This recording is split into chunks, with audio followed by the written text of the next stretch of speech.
The following live stream has been pre-recorded. Any special weather reports or tornado warnings that are present during this program should be checked within 30 minutes from your local television stations. Thank you. Live from Riverside, this is AJ&E News. Now reporting, AJ Baker and Ethan Jakowski. Good evening, everyone. Welcome back. I know we haven't been on for a few days, but we are back. Well, I shouldn't say we. Ethan has the night off. I don't know if he's sleeping or whatever. But anyway, he has the night off. I respect that. We have a lot of news to get to. Obviously, we've been gone for multiple days, and we will try to get to as much news as possible, while still trying to bring new ones into the newsroom. But obviously, we will start with that shooting that killed 8 children and 1 adult in Louisiana. We start off with CBS Mornings on this one, and then we have another piece from CBS News Texas on how the community is mourning. But let's start off with, here's CBS News. Now we want to get you to that tragic mass shooting in Shreveport, Louisiana. Police say 8 children ranging in age from 3 to 11 years old were killed in a violent domestic incident. 7 of them were the gunman's own children, and the 8th was their cousin. Officers killed Shamar Elkins after he stole a car at gunpoint and led them on a chase. 2 women and a teenager were also shot, but they are expected to survive. Here's what the chair of Shreveport's City Council had to say yesterday on the scene. There are 8 children that are deceased. I can't be strong for you. I think about the mother and what this family has lost. I think about this community and what this community has lost. And I don't have the words to give you, and I'm sorry. Very tough to hear that. We're joined now by CBS News law enforcement contributor Rodney Harrison. Rodney, good morning to you. This is absolutely heartbreaking. It makes no sense. But help our viewers try to make sense of what investigators can even do next. How do they process such a horrific event? How do they protect the investigators and detectives from not being traumatized from something that's obviously extremely traumatic? Yeah, so good morning. And yes, horrible and a tragic incident that occurred out in Louisiana. But there are some layers of steps that need to be done next. And the first thing is taking a closer look at how Mr. Elkins got a gun. And they're going to be working with their federal partners, ATF, to try to trace how the gun got into his hands. We all know that Louisiana has less restrictive gun laws, but you need to take a closer look at, did he have a permit and how he became into possession of this firearm? Second was, is there any domestic violence history that happened here in the past that the Shreveport Police Department could have maybe identified a little bit sooner that could have possibly caused this incident from happening? You know, they have 450 sworn members within the police department. They do have a domestic violence unit. Were there any domestic violence visits during the last couple of years? And mental illness is going to be a big part of this investigation. Was he suffering from long-term mental illness, or was the unfortunate incidents that were going along with him and his wife cause him to snap and commit this horrible, tragic incident?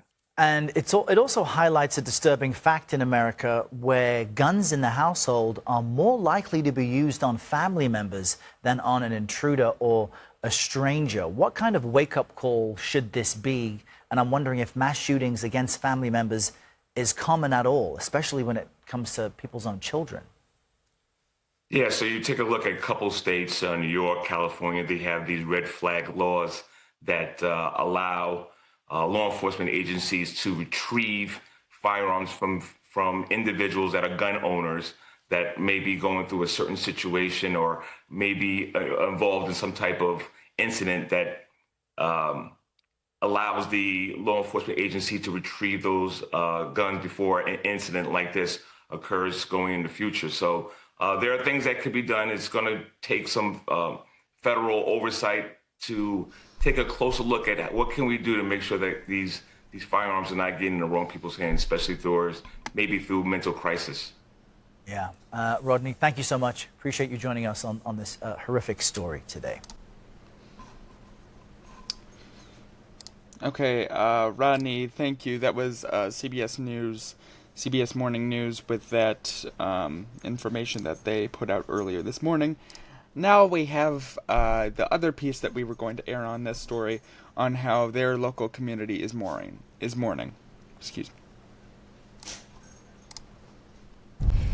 Back now to a developing story just a few hours from us in Louisiana. 8 children are dead after a mass shooting on Sunday. The gunman was shot and killed by police, and Shreveport is just about a 3-hour drive from Dallas across the Texas-Louisiana border on I-20. CBS Mornings correspondent Jason Allen joins us live from Shreveport this morning. Jason, you and I are both parents, and police say that this shooter was the father of all but one of the victims, which is a fact that makes this tragedy even more hard to understand. So what else are you hearing about the suspect this morning? That's a question a lot of people are asking, Madison. You try to put your mind there and understand what it could be that would have a father pursuing and killing his own children. I had a conversation with the neighbors directly across the street from this house, and this is where all 8 children were killed. And he said he had seen this man just the day before, waved at him. He was out front. All the kids were playing out front. There was nothing to indicate like anything like this would happen. And just a couple of weeks ago, the shooter had also posted a picture on social media with all of his kids. Said that he was with them all. It was a blessed day. So as we all try to look for something that would indicate that there might be something like this could happen, that's not popping up. I'm sure over the next 24 hours or so, we'll learn more about what was happening and what may have prompted this, but that's something that investigators are still going through and trying to uncover right now, too. Yeah, and clearly this has impacted not just that local community of Shreveport, but folks across the nation. There was actually a vigil last night for those children. We know another one is set for this Wednesday. So what are you hearing from community members as they try to just cope with this tragedy? It's really disturbing for a lot of community members, even though this is something that was contained right within one family. This isn't something where it was a mass shooting and there are members of the public who were targeted. But as everybody here, this area was filled with people last night, right? Just wanted to be here, see if they can get some answers find out what was going on. There were people praying. There were people singing. And I talked to the mayor and said, usually you're concerned about those big public mass shootings. What is it about this? And he said it just kind of brings everything home for everybody, right? As we talked about, you put yourself in that situation as a mother or father, somebody who has children, and try to make sense of this, and you just really can't. A tragedy that hopefully we get answers to in the days to come, and justice for those victims for sure.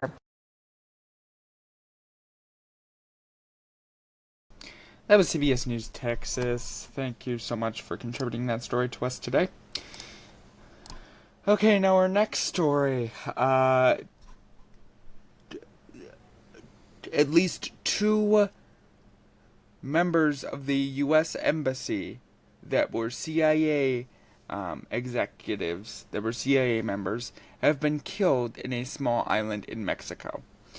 With more information on that, we have Fox News.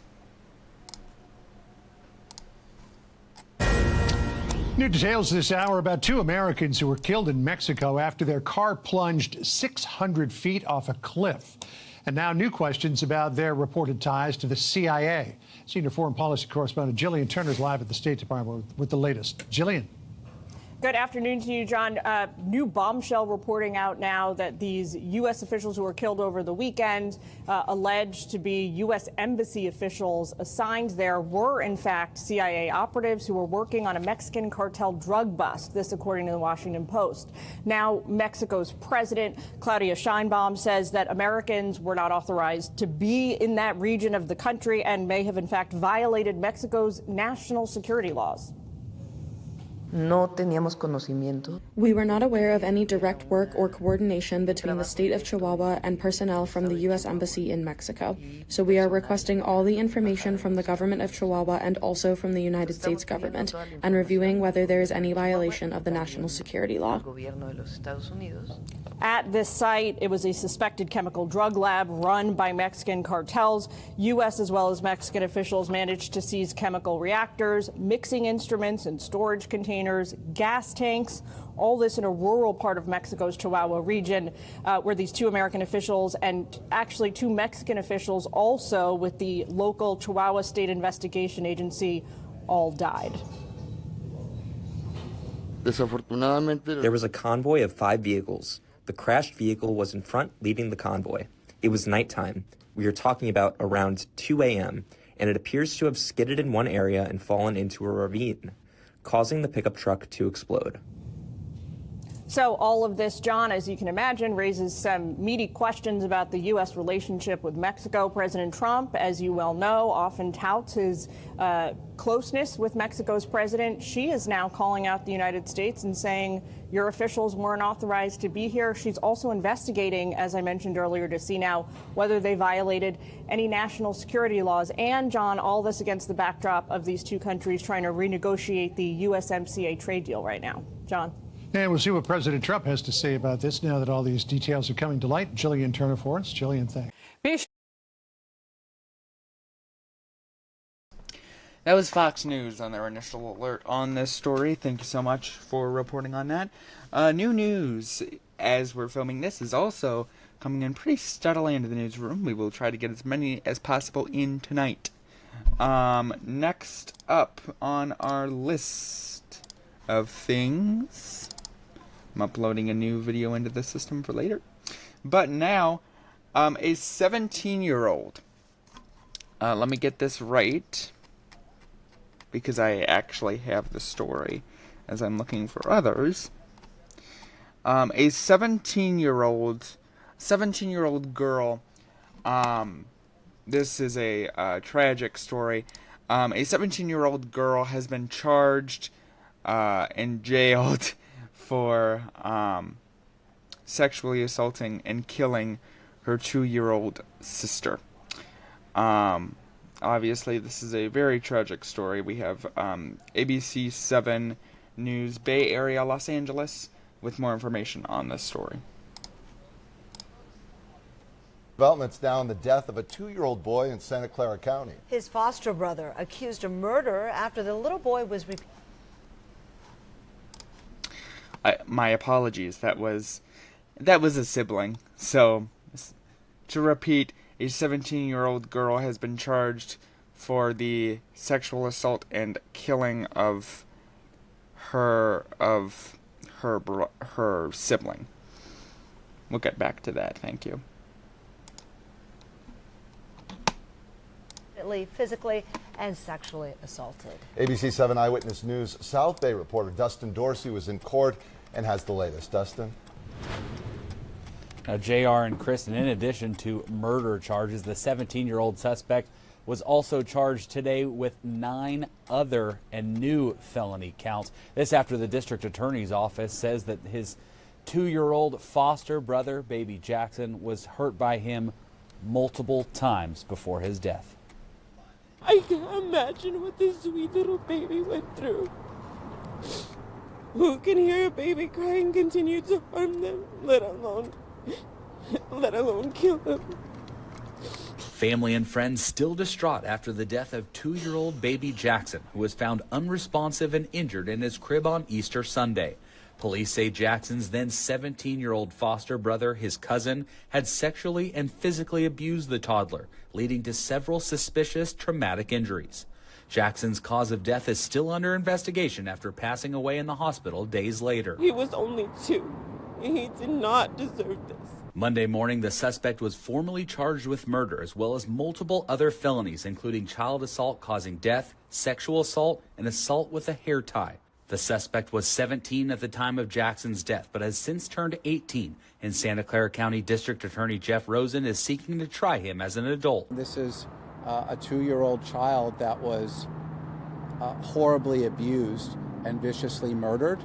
And we want to make sure that the level of accountability is the right level. Evidence suggests that Jackson had been repeatedly sexually and physically abused by his cousin after being placed with the family by the county in February. Our partners at the Mercury News report the cousin's mother also had a previous conviction of felony child endangerment in 2014, a crime that should have disqualified her from being a foster parent. County spokesperson Peter Gaiota told us in a statement the Department of Family and Children's Services is conducting their own investigation while requesting the California Department of Social Services does the same.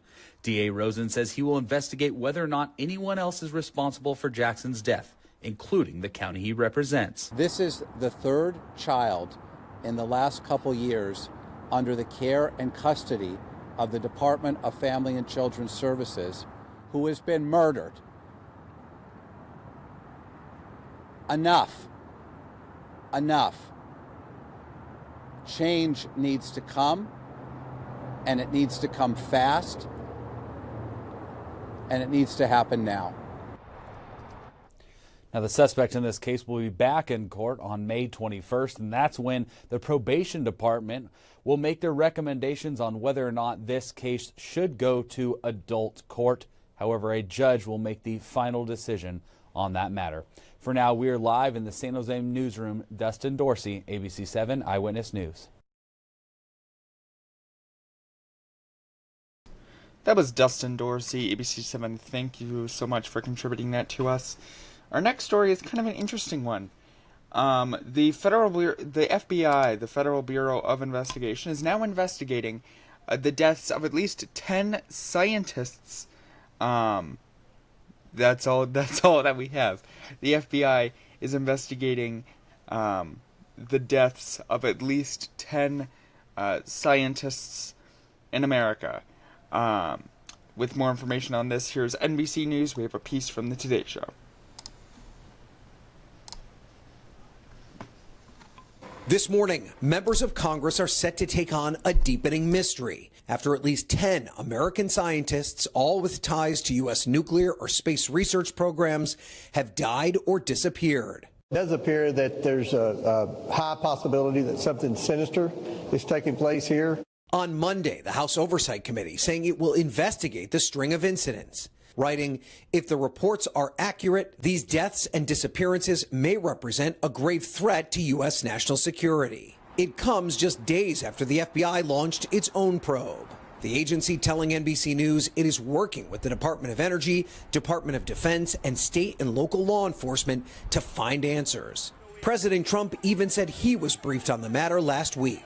I hope it's random, but we're going to know in the next week and a half. The mysterious deaths and disappearances began in 2023 when Michael David Hicks, a scientist who worked with NASA's Jet Propulsion Laboratory, died at the age of 59, with no cause of death publicly released. Between 2024 and 2025, 7 other scientists were reportedly killed or went missing, including 60-year-old NASA engineer Monica Reza, who vanished while on a hike near Los Angeles. And earlier this year, my husband is missing. William Neal McCasklen, a 68-year-old retired Air Force general, disappeared after authorities say he left his Albuquerque home on foot. The wave of deaths and disappearances sparking a slew of suspicion and conspiracy theories online. This is not just a coincidence, it's absolutely a pattern. Now, the cases are getting even more attention as federal investigators and lawmakers look for a potential link. And it's unclear how long the investigation could take to complete, though a senior FBI official says it will likely take longer than the week and a half the president had suggested. Craig? Orion. That was Ryan Nobles, White House correspondent for NBC News on the Today Show. Excuse me. Thank you so much for reporting that to us.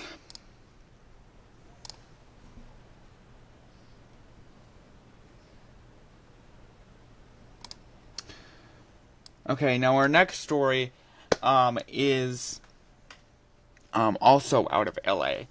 An investigation is continuing after 2 people have been killed and 1 person, excuse me, let me confirm that. excuse me, 2 people, 1 woman is dead, 1 woman is critically injured after a stabbing in a Burbank home. For more information on this, here is CBS News Los Angeles. Dead, and another is in critical condition after a stabbing in a Burbank home. And police still don't have a suspect in custody. CBS LA's Luz Delia Caballero joins us live from the Burbank neighborhood where it happened. And Luz Delia, what are neighbors saying? You know, they really want answers at this time. Shock is still setting in, but the bigger feeling that we're getting here is concern that the suspect has still not been caught and is not in custody. As you can see, the investigation there continues as crime scene tape remains up. This is pretty crazy to me. People in this neighborhood, like Brooke Barker, waking up to the news. 2 women were stabbed inside a home on Brighton Street around 6 o'clock Monday morning. To have something so close to your neighborhood happen, it's really terrifying. Burbank police say both women were rushed to the hospital where 1 died. The condition of the other remains unknown. I mean, it's terrible. Patricio Fuentes says the news comes as a shock to him and many of his neighbors. This is a really nice neighborhood. It's walk it every morning early before the sun rises. And given this happened about a block away from a grade school and the suspect is still on the run, it's a little nerve-wracking to hear. A lot of sadness for the family, a lot of stress. Investigators, though, are doing everything they can to track down the person who did this, going door to door, canvassing the neighborhood to gather evidence. At this point, Burbank PD says the relationship between the suspect and the victims, if any, as well as a possible motive, are under investigation. You can really only hope that they catch the guy who did it and just really think about the family and do stuff for them. And as neighbors try to process what happened, many say they're now leaning on each other for support. Just try to talk to each other and keep each other safe and support each other. And at this point, a suspect description has yet to be released, though police are urging anyone with information to come forward. Reporting live in Burbank, Luz Delia Caballero, CBS LA.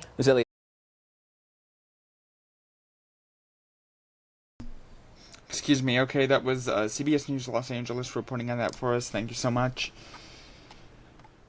Hey.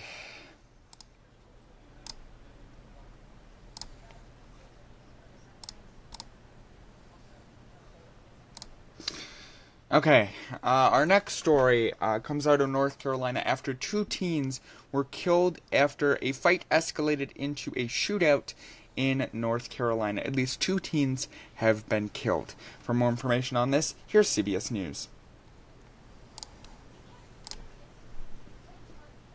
Police in North Carolina say 2 people were killed and several others injured after a shooting this morning near a middle school.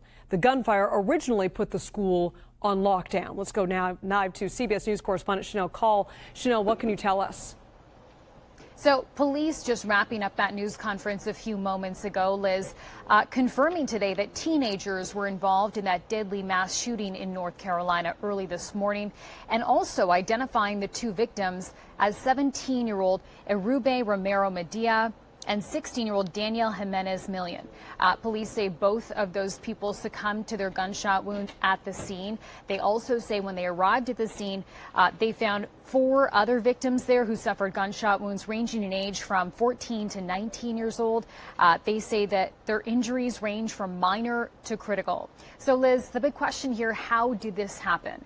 Police are saying that there was a planned fight between a group of young people at that city park. And the park, I should note, is just a 5-minute walk from Jefferson Middle School.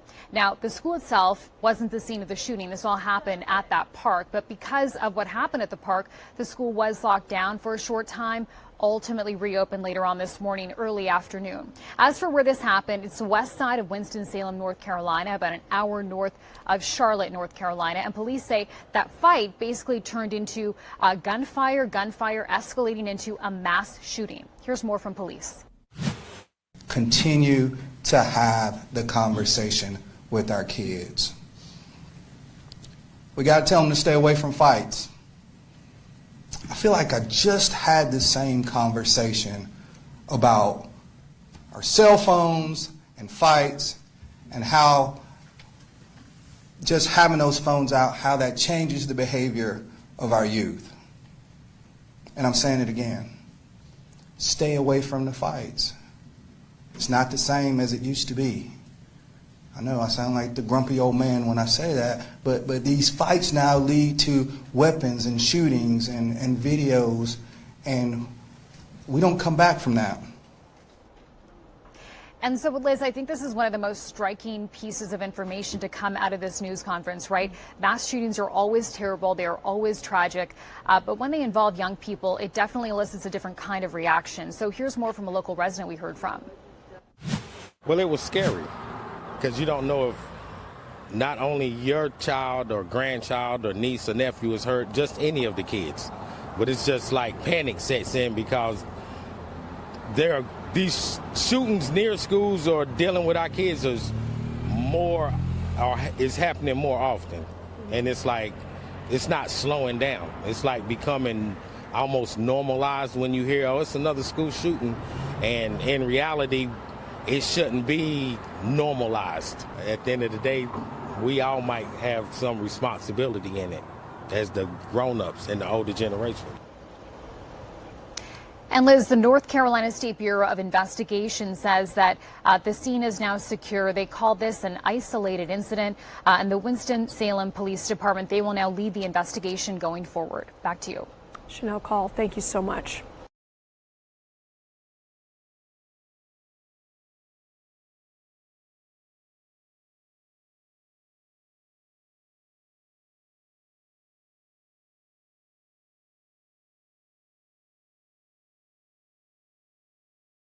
Apologies for that delay. That was CBS News on their 24/7 channel. You can stream them 24/7 anywhere you can get CBS News. Now, an announcement.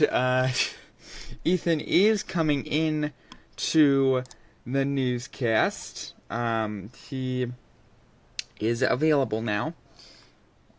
So, let me get that sent out to him while we air our next story. Okay. The next story is a big announcement in the tech world. Whoa, I almost deleted that one. I don't want to delete that one. Anyway, a big announcement in the tech world after Apple announces that Tim Cook will step down as the CEO. If you can remember, he's been the CEO since 2011, ever since Steve Jobs passed away. But now Apple is announcing that he is stepping down as CEO. He will still work for the company in an executive position. For more information on this piece of news, here's NBC News. The end of an era for Apple. The CEO stepping down.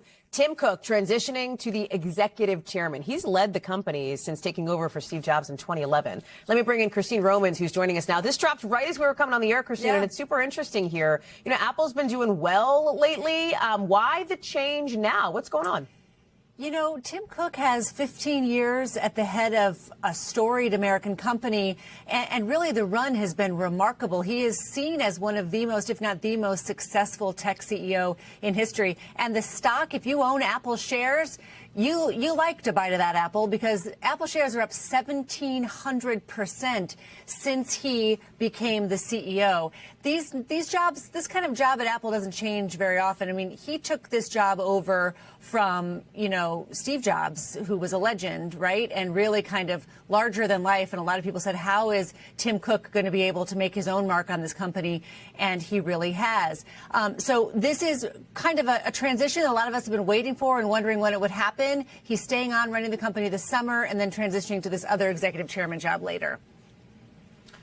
Christine, is there anything we should read into about what this says for the future of Apple? Like, is this just an executive sort of transition? Because I think people, listen, Apple is like a part of a lot of people's day-to-day lives these days, and whoever runs it like has an impact on that. Well, the guy who's going to run it, John Turnus, is a guy who's the company's senior vice president of hardware engineering. And what does that mean? He's been at the company since 2001. And they say he was instrumental in products that so many of us use every single day, and products that really disrupted how we use technology and how we use communications, you know, like the iPhone, the AirPods, and a lot of other things as well. So just think how the rapid pace of change since John Ternus came to the company in 2001. Since Steve Jobs has been for 15 years the head of this company, it's just kind of a day to mark a transition there. Talk about a new chapter for Apple that has had quite a run over the past 15 years under Tim Cook. We thank you for. Okay, thank you. That was NBC News and Hallie Jackson and some other contributors reporting on that. I have another piece about this story. We know that we heard a little bit about the next CEO. Well, just a few hours ago, Apple had released a full statement about the next CEO. So what I have now is a piece. Hello, Ethan. Ethan's there. Welcome into the newscast, Ethan. You're 30 minutes late, but that's fine. How you doing? Not real. Yeah, at least I'm not fired. Yeah. You will never be fired. Okay. Anyway, let's get back to that other piece. We just have a new piece that came in a few hours ago. More about what to know about Apple's new CEO. Here's ABC News. Apple's next leader doesn't fall far from the tree. The tech giant announcing that John Ternus, the company's current head of hardware, will replace Tim Cook as CEO come September. Cook is leaving the company in a better spot than he received it, as Apple is now the current top seller of smartphones and tablets in the entire world. Technology reporter Mike Dubusky joins me now for more. All right, what do we know about John? Yeah, John Ternus is a guy who's been with Apple for about a quarter century at this point, joining the company in 2001. His first project was on a monitor that Apple was making in the early 2000s, but since then he's really ascended through the ranks, Kira. In 2013, he became the vice president of hardware at that company, overseeing projects that you or I are probably familiar with, things like AirPods, things like certain MacBook computers and iPads as well. In a statement, John Ternus says he's honored at this opportunity, that he's excited for the future, and that he calls Tim Cook, the current CEO, a mentor. Well, Tim Cook isn't leaving Apple, so let's talk about what he's going to do next. Yeah, that's absolutely right. Tim Cook, according to Apple, is going to transition into an executive chairman role. They say he's basically going to be working on negotiating certain things with lawmakers, policy makers around the world as it applies to Apple. You can imagine things like, negotiating tax breaks for factories in certain areas or different regulatory environments, how to navigate those in various countries around the world. So Tim Cook not going anywhere. He's been with the company, obviously, since 2011. He says it's been the honor of a lifetime working for Apple. And if you look back at his tenure, Kira, when Tim Cook first took on the role of CEO at Apple, it was a $350 billion company. Today, it's a $4 trillion company. That is nothing to sneeze at. That is so true. Let's talk about Tim Cook's legacy at the company. What do you think it's going to be? Yeah, I think that kind of era of unprecedented growth really does underscore the Tim Cook era. Obviously, he took over that role from Steve Jobs, the founder of Apple, who really put that company on the map, not just with things like the Mac, but also the iPhone and the iPod, these really iconic products. If you look back at Tim Cook's last 15 years, there's not a product that is quite on that level. Certainly, he oversaw the launch of things like the AirPods, which John Ternus again worked on, things like the Apple Watch, Apple's push into services, things like Apple TV Plus, Apple Music. They might not be as, say, iconic as the iPhone or the iPod, but they are instrumental in getting people to continue buying Apple products, right? If you have an iPhone, if you have a Mac, and you're in the market for a new pair of earbuds, chances are you're going to buy a pair of AirPods. If you're in the market for a smartwatch, chances are you're going to buy the Apple version of that. That is what we call a walled garden, right? All these products work really well with one another. They are, often bought together. It also makes it difficult for you to jump over to another brand when it comes time to update. That is a big part of what bolstered Apple's brand from a couple $1 billion brand into a multi-trillion-dollar one. And that, I think, is going to be Tim Cook's lasting legacy. Mike Dubusky, appreciate you. Thanks, Mike.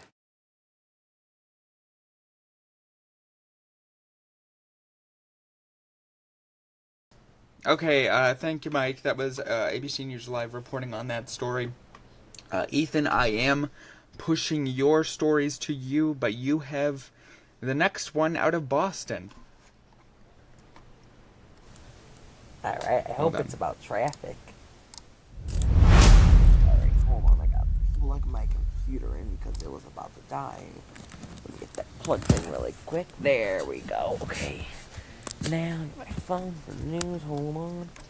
I'll mute Dylan. I got it. There. There, disconnect my audio. Anyways, okay, I got that story from Boston. Okay. Alright. I was gonna read it until that thing popped up. Oh well. Boston. Hold on. My WinZip just popped up. Get out of here. Alright, back to that. Sorry about that, my WinZip. Anyways, Boston doctor indict on 81 sexual assault charges. CBS Boston has a story. A Boston area rheumatologist who was previously indicted on rape and assault charges has been indicted on more than 80 additional sexual assault charges. Dr. Derek Todd, who worked at Brigham and Women's Hospitals in a Framingham medical practice, now faces more than 100 sexual assault-related charges across Suffolk and Middlesex counties. The charges involve nearly 24 former patients. Authorities say the crimes happened during medical exams between 2017 and 2023. The alleged victims, all female, range in age from 17 to 56.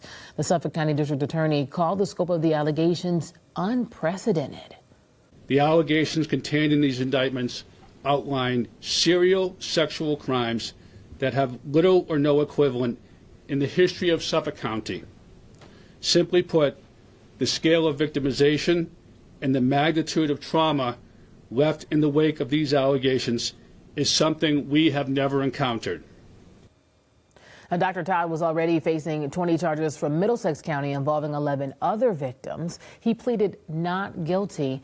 Todd faces life in prison if convicted on the most serious charges. And that was CBS News Boston with that story. Thanks for that. Anyways, I think AJ has our next story. Mr. Fun Stuff, what do you got? And he's still muted. I'll transition over to me. Thank you, Ethan. Hope it's about traffic for you. No, it is not. Okay, so a popular man in the world of sports, his grandson has been arrested for a DUI that ended up in a car crash.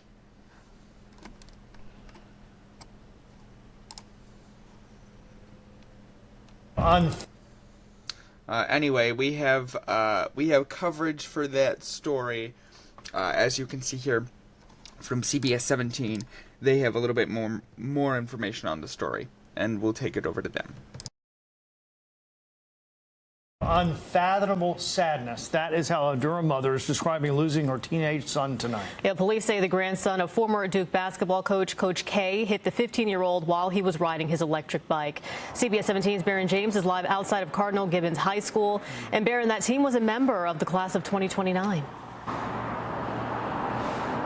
Most definitely, Liz and Russ. We're talking about Jack O'Shea. He played for the baseball team here, the basketball team here, part of the Crusaders family, and he was a huge Blue Devils fan. His mom posted on social media that her son started his last day of life here on Earth by asking to go to confession. He then played 2 baseball games that day before heading out on his usual bike ride with friends. I see him all the time. He rides his bike in our neighborhood. Living memories of 15-year-old Jack O'Shea by family friend and neighbor Lisa Carden. Jack is a great kid. He's the same age as my daughter. Very easy to make friends with. They've been friends since they were like 3. Yeah, how's your daughter? Probably the same as all of their friends. And, Shooken up, like surprised, shocked. yeah, and you live so close to the O'Shea family. How are you doing? I'm very sad for them. Jack's final e-bike ride at the intersection of Cole Mill Road and Wyndham Lane in Durham Saturday evening. Police say Joseph Savarino, the 26-year-old grandson of former Duke coach Mike Krzyzewski, crashed his SUV into Jack's e-bike, killing him on impact. Investigators say Savarino was driving impaired. In her post, Jack's mom wrote that his light will continue to shine in the hearts of those who knew his vibrant and energetic spirit. He had a smile that would light up a room. The Cardinal Gibbons High School community came together on campus to pray the rosary and to celebrate Mass in Jack's honor Monday. Grief counselors were also available for students. Definitely a loss to the community. Absolutely, yes, sir. Yeah. This is a tragic accident for both sides. Jack O'Shea's funeral mass will be said this Friday, followed by a celebration of life. Meanwhile, Coach K's grandson, Joseph Savarino, who's charged with DWI, is out of jail on a $100,000 bond ahead of his next court appearance. We're live in Raleigh. Baron James, CBS 17 News. And that was CBS 17 with that story. Thank you. Yes, and that was Baron James. Thank you so much for that information. Ethan, you have our next story. About another community in mourning, Ethan. Oh, there you go. Sorry, I would get it, but I did now. There we go. Anyways, community mourns deaths of mother, 6 kids killed in Clinton County fire. NBC6 has the story.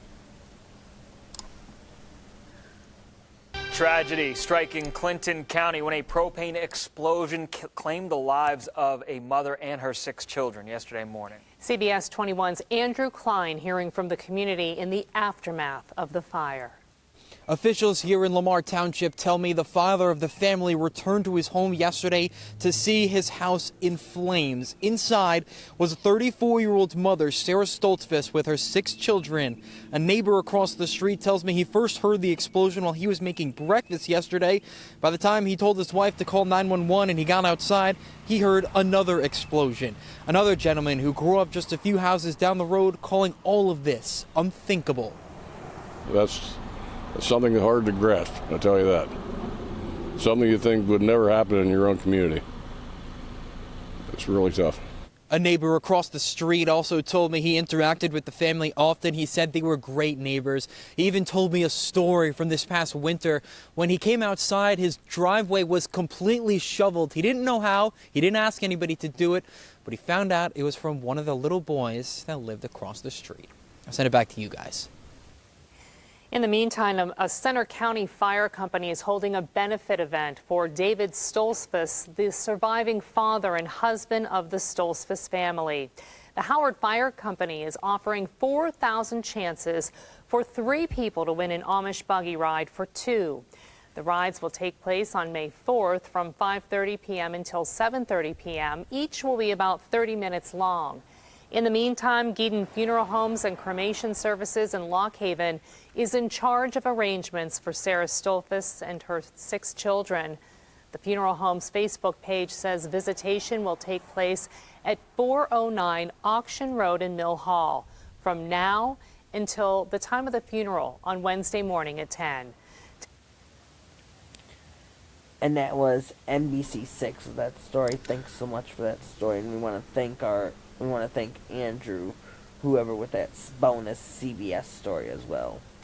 Yes, thank you. Anyways, I'm pretty sure Mr. Fun Stuff has our next story. Mr. Fun Stuff? Yes, I have the next story. Jeez. Oh. I know it. Okay. Never mind. It was one if you want. It was one if you wanted to know, and Colin got it. Yeah. All right. Okay. Forget about that. Let's just do the transition here.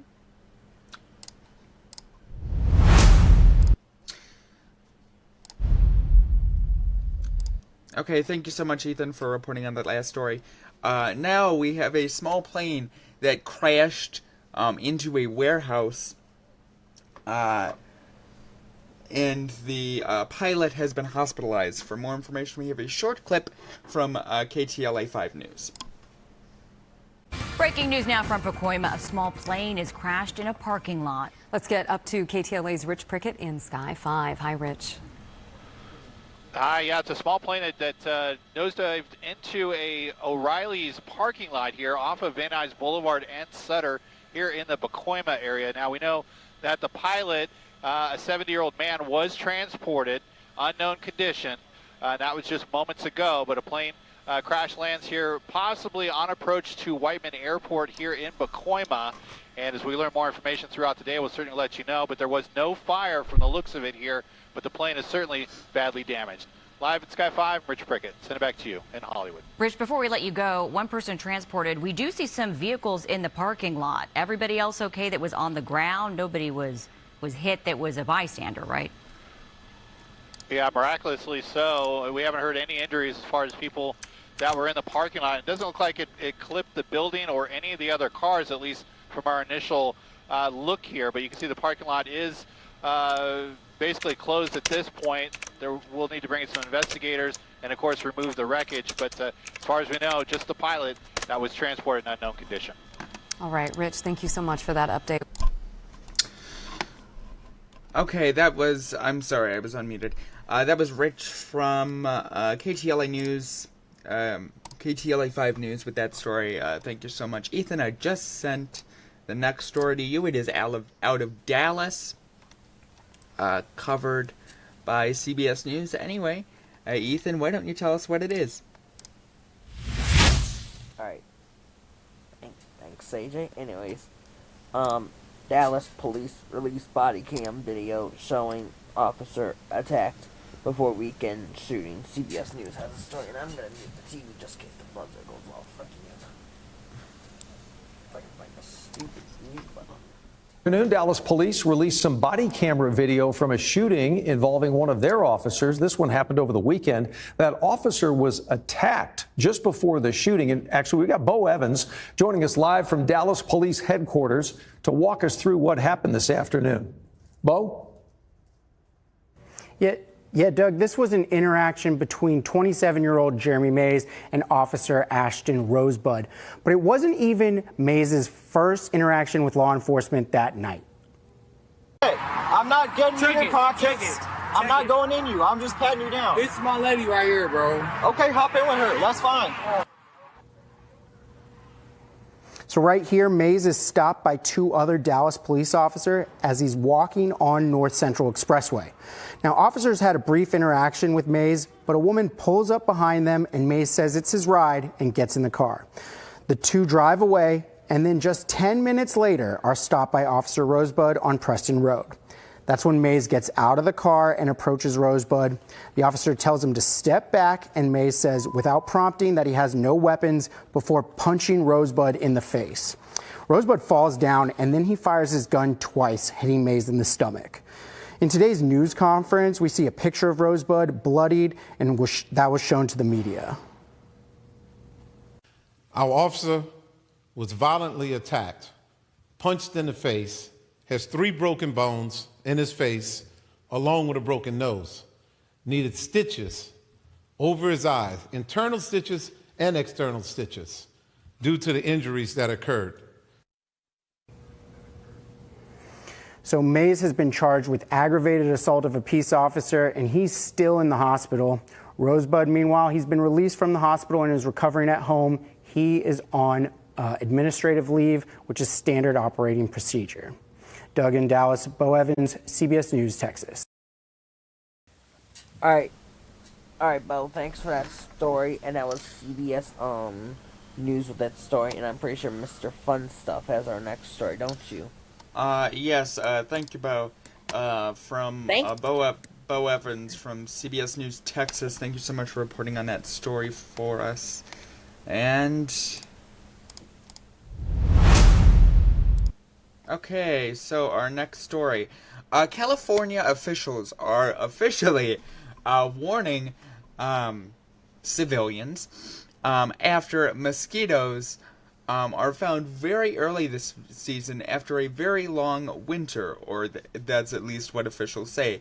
Officials say mosquitoes are out early this year in California because of a very late winter. For more information on this piece of news, here is CBS News Los Angeles. So now let's go to Southeast Georgia. Excuse me, that was the wrong video. We will get to Southeast Georgia in a minute. Ethan, that's your next story, but here is the rate story. Forget Shark Week, a much smaller predator is lurking here in Southern California. It's Mosquito Awareness Week, and CBS LA's Michelle Geely shows us the neighborhood hotspots insect experts are watching. Because they're looking for a place to lay those eggs. Biologist Eric Paquette is setting a mosquito trap for Orange County Vector Control to monitor this year's exploding population. Another trap in a Santa Ana storm drain will get a 24-hour pest count. It's a hot spot where water pools, and that attracts females laying eggs. You've heard of Shark Week. Mosquito Week is worse because mosquitoes kill more people than any other animal on Earth. So we're really concerned. We want to get the word out to people about viruses transmitted by mosquitoes like West Nile and dengue. Peak mosquito season hasn't hit, yet experts say the warm winter and abundant rain is bringing them out in force. In the first few days of April, Vector Control caught 43 mosquitoes per trap, which is more than 2 times the 5-year average, where 17 mosquitoes were caught in each trap during the same month. I've never experienced so many mosquitoes this year. Carol Sanchez says it's been bad in Santa Ana. So there's been a lot of mosquitoes in our backyard. We have a pool, so we tend to hang out in the backyard a lot, or even in the front yard with my granddaughter. We get bit. To help prevent bites, Vector Control says to walk around your yard once a week and dump and drain water from buckets, containers, and plant saucers where mosquitoes lay their eggs. Fix the screens on windows and doors to keep mosquitoes from flying inside, and always have repellent at the ready. So we're seeing a lot of mosquitoes. We're seeing almost as many mosquitoes in 1 week as we saw in summer last year. The temperatures aren't quite high enough for West Nile virus to replicate out in the wild, but we're right there. So now is the time to just be vigilant. In Garden Grove, Michelle Geely, CBS LA. All right, Michelle, thanks for that story. All right, yeah, thank you, Michelle. That was that story from CBS News Los Angeles on the increase of mosquitoes. Ethan, you have our next one, and now we go to South Georgia. I do not like mosquitoes, that's for freaking sure. They would bother me. Oh, before we go to our next story, I'm pretty sure you hate mosquitoes too, don't you? Well, I don't like them. I mean, that's for sure. They bother me. That's for sure. Anyways, wildfires burn in southeast Georgia amid severe drought. First Coast News has this story. So now let's go to southeast Georgia, where crews are battling more wildfires there. One of the fires is in Pierce County that grew to 90 acres in the span of just a few hours. But tonight, that one is 100% contained. Now, there's another fire burning in Brantley County. It's just 40% contained. Sydney Deshawn has been out in that area for hours tonight, learning about the efforts to put out these fires. Right now we're here in Brantley County, where multiple agencies from across southeast Georgia are working around the clock to try and get these wildfires under control. Monday afternoon started with a fast-moving wildfire off State Road 121 in Blackshear.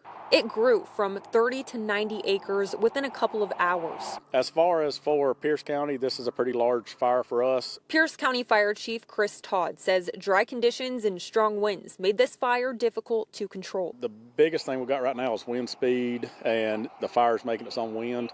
The conditions we have is very dry.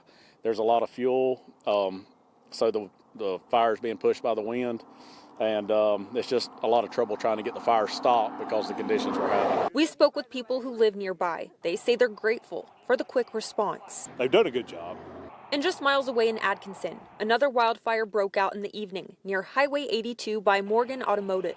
The Georgia Emergency Management Agency says multiple crews are working to contain that fire. A voluntary evacuation has been requested for people north of the highway and on both sides of Interstate 10, as conditions are expected to worsen. Crews warn fire behavior can change quickly, and even a small spark can spread fast. All it takes right now is one box and some embers to get out, and you can have a 100-acre wildfire on your hands. They're also asking the public to slow down and give crews space to work. If we are out and about and people see us fighting fire or doing different things, slow down, be courtesy, stay out the way, give us time to do what we need to do. Updates on these fires will be posted in the First Coast News app and firstcoastnews.com. Reporting in Brantley County, Cindy Deshawn, First Coast News, on your side. All right, and that was Cindy reporting that story, and that was First Coast News with that story. Thanks so much for that. Anyways, Mr. Fun Stuff, do you have number? I'm pretty sure you have number 8, don't you? Yes, I have number 8. And we are down to 2 stories now. It is reaching 55 minutes. Let's do the transition, and you have the last story, at least, that we know for now. I will send that to you in just a... Hopefully it's good. Yep. It is an interesting story, but we'll get to that later. Let's get to my story now. Okay, thank you, Ethan, for reporting on that story again. According to Pennsylvania police, $1.8 million has been stolen from a local Pennsylvania bank, accordingly by teenagers. For more information on this story, here is ABC6, Philadelphia.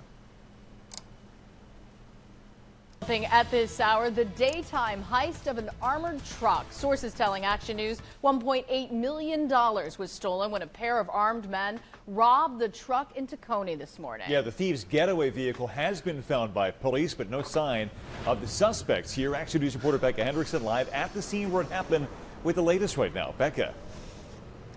Brian and Sarah, that Brinks armored truck was parked behind me at the Torresdale bus depot, but the investigation appeared to be centered around this checks cashing store right over here. That's where we see those armed suspects with those long rifles, who sources tell me robbed that truck of $1.8 million. Sources tell me this picture showing a masked man armed with an assault rifle is part of the investigation. You hear and see police pulling up to the scene minutes after the heist. Investigators talk to someone on the street and then go in this store, Budget Financial Center. It was on the street outside of the check cashing store that sources say the armed men stole $1.8 million from an armored Brinks truck. It's too much money. Karina Torres was working inside the Dunkin' on the 7200 block of Torresdale Avenue when the heist happened at 9:43 this morning. The Brinks truck was parked across the street in front of the Torresdale bus depot. One customer saw them tussling in the store, so she did park here, and then I guess that's when they noticed oh, somebody's watching us, we gotta go. So then that's when we saw the car just fly by on the sidewalk. Police found the getaway car later this morning, this blue Acura on Front and Fairmount in Northern Liberties. The armed suspects were gone. It's scaring people away, business going to be really big impact with us.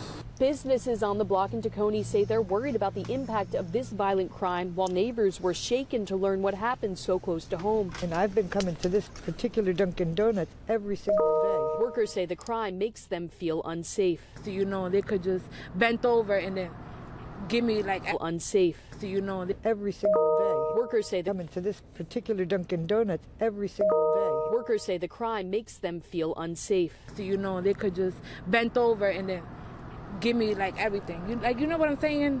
And we can't do nothing but just give it to them.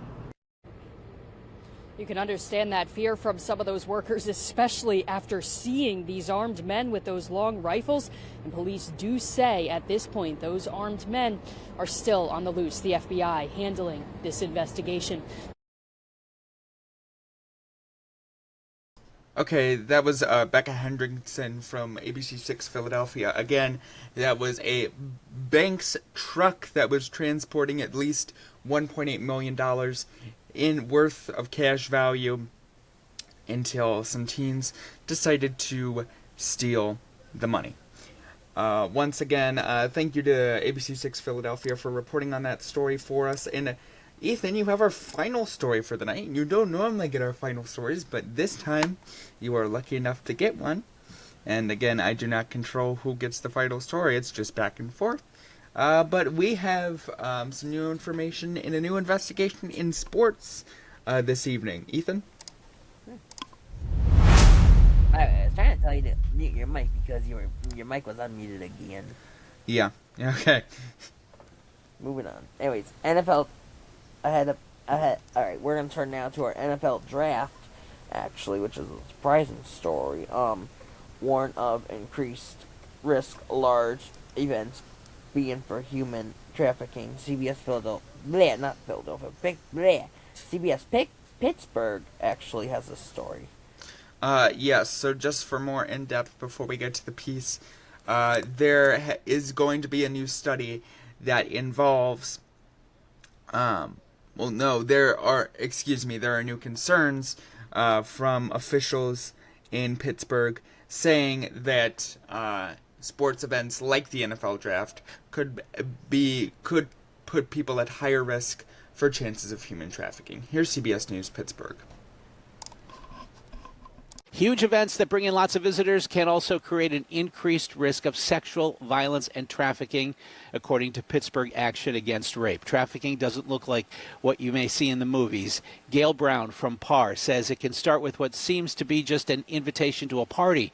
She says red flags to look out for are promises of free drinks, meeting famous people, or the urgency of a cool opportunity that's about to be missed. And traffickers often look to get their targets alone, so it's crucial to watch out for each other. Making sure that group of folks, whoever you came with, you're leaving with, right? We're not letting somebody go off saying, "Oh, I met this person," or this activity over here looks fun. No, we came together, we're leaving together. And Brown says, in addition to our friends, we need to check up on strangers, too. If you see someone who seems to be alone and is confused or intoxicated, check in with them, ask them if they need help, and if so, you can bring them to event security.